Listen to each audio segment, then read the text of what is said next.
Have you been surprised by anything? It's amazing how dedicated our staff is, how well prepared we have been. And, I'm sure you had to change protocols pretty much overnight. Oh yeah, and they changed constantly, and they continue to change every time there's an update in the recommendations or the CDC guidelines. We have to change.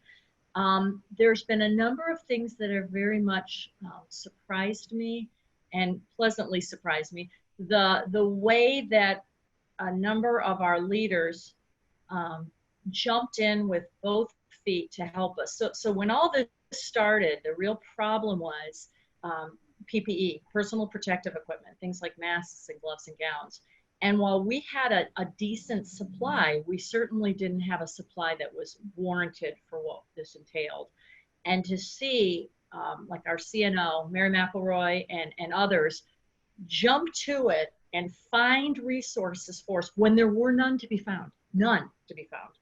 And they managed to find every single, whether it was a board member, a contact, somebody they knew 20 years ago, managed to get together all of this equipment so that our staff could be protected, so that we could continue to take care of patients in the manner that we do, was nothing less than a miracle. And I mean that. I have never, ever, I've been in hospitals all my life, and they have big budgets, they have big connections. I have never seen anything like I've seen here. I've never, it was devotion like I've never seen. That was surprising. The second was the volunteers. I don't know how they did it. They made gowns after gowns. They made masks, all these amazing, amazing handmade masks. Hundreds and hundreds, dozens and dozens and dozens and hundreds and hundreds.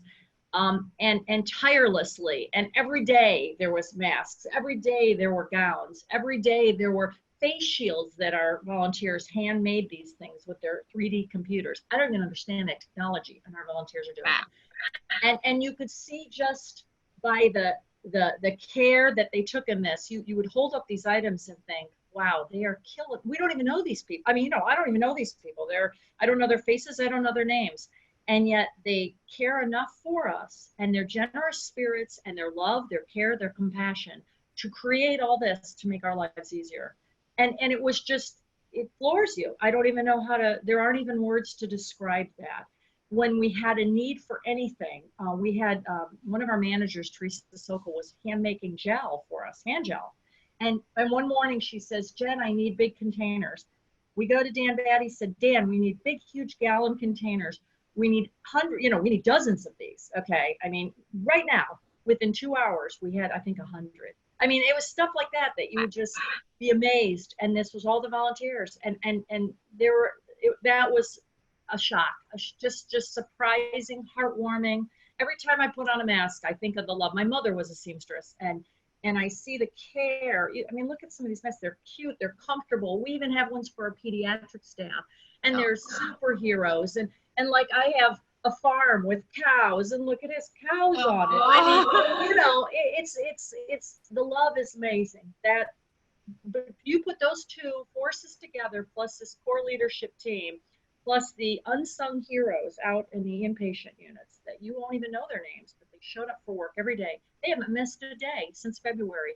Every day in all this PPE, working. The people who volunteered to work our COVID unit, and put their families at risk, put themselves at risk, go through the extra training. That is what made it so successful. I am convinced that's why we did so well in this pandemic mess this spring. I'm just convinced of that. Yeah. Well, thank you. This is great. Thank you, Amy. Thank you for having me.